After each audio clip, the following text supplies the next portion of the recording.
and became a joke. ఇండియాని destroy చేయడానికి ఒకే ఒక మార్గం ఉంది.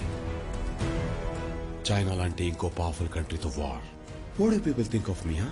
ఏదో చిన్న ట్రైన్ స్టేషన్, మూవీ థియేటర్ ను బ్లాస్ట్ చేసే టెర్రరిస్ట్ అనుకుంటున్నారా? I'm Abdul Rahman, nuclear scientist. నా ఐడెంటిటీని నాశనం చేసిన మీ రాని ఎలా వదులుతాననుకున్నారు? నేను స్టార్ట్ చేసే వార్ ఇండియాని నాశనం చేస్తుంది. You people will bite the dust. Sir, the PM is on the line, sir. యుద్ధం మొదలైతే కోట్లాది మంది చనిపోతారు. It will take decades and generations to recover. అలాంటి సిచ్యువేషన్ రాకూడదు.